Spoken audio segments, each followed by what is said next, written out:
그렇다면 레닌이 지급을 약속한 200만 루블의 금괴는 도대체 어떤 성격의 자금인가? 이것은 1922년 2월 김립 암살의 진상을 밝히는 핵심이다. 1920년 7월 소비에트 러시아의 최고 지도자 레닌이 자금의 공여를 결정했고 소비에트 정부는 지급을 실행했으며 코민테른이 관리를 담당했다. 모스크바 자금은 지폐가 아니라 금괴였다. 그 이유는 1917년 이래 혁명과 내란으로 러시아 화폐 제도가 극히 불안정했기 때문이다. 당시 러시아에서 통용되는 화폐는 로마노프 루블, 케렌스키 루블, 소비에트 루블, 세메노프 루블 등이었다. 하지만 이 화폐는 제1차 세계대전에 따른 극심한 인플레이션으로 가치가 폭락하면서 통용력을 상실했고 국제결제도 불가능했다. 서구 열강이 소비에트 혁명 정부를 적대시하고 경제봉쇄를 단행했기 때문이다. 국제결제를 위한 통용력을 갖는 것은 오직 순금뿐이었다. 1920년 9월 제1차 인출액 40만 루블은 20푸드의 금괴였고 성인 5명의 몸무게에 상당하는 약 327.6kg에 달했다. 그렇다면 금괴 40만 루블의 가치는 어느 정도였을까? 1920년 당시 런던 현물시장의 순금 거래 가격은 1온스당 20.68달러였다. 순금 그램당 약 0.729달러로 환산하면 금화 40만 루블에 해당하는 순금 327.6kg은 23만 8,820달러였다. 1924년 1월 당시 달러의 엔화 가치는 2엔 17전이었다. 금화 40만 루블은 달러로 환산하면 23만 8,820달러, 엔화로 환산하면 51만 5,852엔이었다. 40만 루블을 오늘날 화폐 구매력으로 평가하면 약 510억 원으로 거금이었다. 소비에트 정부가 자금 공여를 약속한 200만 루블은 무려 2,550억 원에 달했고 이 가운데 5분의 1에 해당하는 510억 원이 제1차 지급분이었다. 당시 소비에트 러시아는 서구 열강에 의한 경제봉쇄와 격렬한 내전 그리고 흉작과 기근마저 겹쳐 무척 어려운 상황에도 거금을 쾌척했다. 그렇다면 모스크바 자금의 수령 주체는 과연 누구였을까? 소비에트 러시아에 대한 혁명 외교의 물꼬를 튼 것은 동아시아 최초의 사회주의 정당 한인사회당이었다. 박진순, 박애, 이한영 3명의 대표단은 1919년 7월 블라디보스토크에서 출발해 같은 해 11월 15일 모스크바에 도착했다. 여정이 120일에 달했던 것은 러시아 내전 때문이었다. 그들이 통과한 경유지는 마치 적색과 백색이 어우러진 모자이크와도 같았다. 대표단은 코민테른과 소비에트 정부를 상대로 적극적인 외교 공작을 펼쳤다. 그 과정에서 청년 당원 박진순의 활약이 두드러졌고 레닌에게 더 없는 신임을 받았다. 그는 코민테른 집행위원회 회의석상에서 조선인들의 혁명운동을 소개하고 한인사회당의 코민테른 가입 의사를 밝혔다. 박진순의 연설은 국제공산당 기관지 코민테른 1919년 7, 8호에 한국의 사회주의 운동이라는 제목으로 게재되었다. 러시아에서 발행되는 정기 간행물에 실린 한국 독립운동에 대한 최초의 기고문이었다. 박진순은 같은 해 12월 9일 제7차 전 러시아 소비에트 대회에 참석해 연설했고 소비에트 정부로부터 국빈 대접을 받았다. 1920년 4월 박애와 이한영이 귀환한 뒤에도 박진순은 홀로 남아 대소혁명 외교를 펼쳤다. 같은 해 7, 8월 모스크바와 페트로그라드에서 개최된 코민테른 제2차 대회에는 의결권을 지닌 정식 대표 자격으로 참석했다. 그는 국제적으로 저명한 사회주의자들과 함께 민족 식민지 분과위원으로 활동하며 식민지 해방운동의 이론과 정책 수립에 머리를 맞대었다. 그는 대회 종료와 함께 한국인 최초 코민테른 집행위원회 위원으로 선출되었다.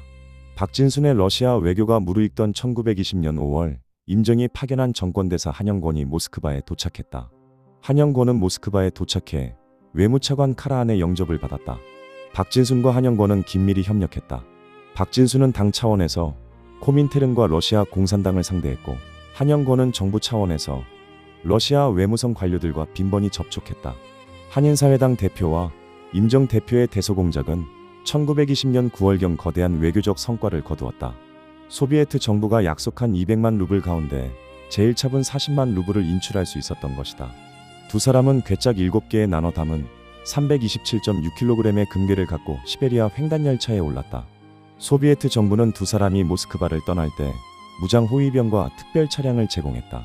이들은 금괴를 안전하게 운반하고자 몽골과 북중국을 거쳐 상해로 향하는 귀환 길을 택했고 몽골에서 금괴를 달러등 국제금융 자산으로 환전했다. 그렇다면 김립을 죽음으로 내몰았던 제1차분 40만 루블의 지출권은 누구에게 있었을까? 먼저 얀손 보고서를 살펴보자. 1922년 2월 김립 암살 사건으로 모스크바 자금을 둘러싼 분규가 더할 나위 없이 격화되자 공여자금의 관리권을 가지는 코민테른이 등장했다. 코민테른은 자금 지출을 조사하고 해결책을 제안하는 특별감사관을 지명했다. 1922년 5월 초순 특별감사관으로 극동공화국 외무장관 출신 야코프 얀손을 지명했다. 얀손은 모스크바 자금에 대한 막강한 결정권을 위임받았다. 자금 지출을 집행하고 소비한 한인 사회주의 단체들에 대한 감찰권과 잔여금에 대한 몰수권이 주어졌다. 얀손은 폭넓은 조사에 착수했다. 자금의 수령 및 집행에 관련된 인사들에게 결산보고서 제출을 요구했고 필요하면 직접 대면 조사도 병행했다. 예를 들어 얀손은 조사원을 상해에 파견해 당시 한인사회당 재정부장 김철수를 조사했다.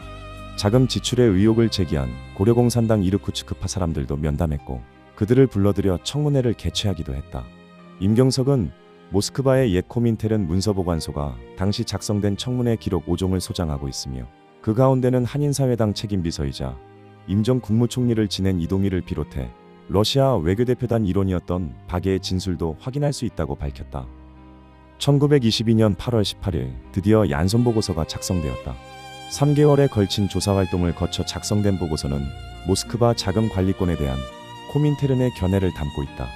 1920년 9월 당시 40만 루블 수령자는 임정 대표 한영권이 아니라 한인사회당 대표 박진순이었다.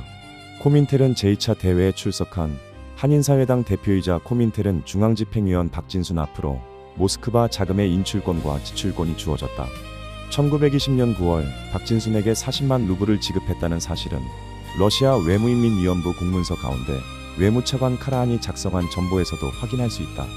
모스크바 자금의 인출권과 관리권은 한인사회당과 고려공산당 상해파에 있었다. 얀손 보고서는 모스크바 자금에 대한 사적 유용과 횡령은 없었다고 소명했다. 1922년 2월 10일 김립 피살 당시 현장에는 3명의 동료가 있었다. 동료 김철수, 유진희, 김하구는 고려공산당 상해파 간부들이었다. 이 가운데 김철수는 피투성이가 된 김립의 사체 수습을 동료들에게 맡기고는 곧바로 모스크바 자금이 예치된 은행으로 달려가 남은 자금을 안전한 장소로 옮겼다. 당시 김철수는 고려공산당 재정부장 신분으로 모스크바 자금을 관리하는 위치에 있었다. 그 점에서 김철수는 다른 어느 누구보다 모스크바 자금의 내막을 정확히 아는 인물이었다. 그는 모스크바 자금이 임정이 아니라 한인사회당과 이를 계승한 고려공산당 상해파에게 제공된 자금이라고 증언했다. 김철수의 발언은 앞서 코민테른의 입장과도 정확히 일치한다.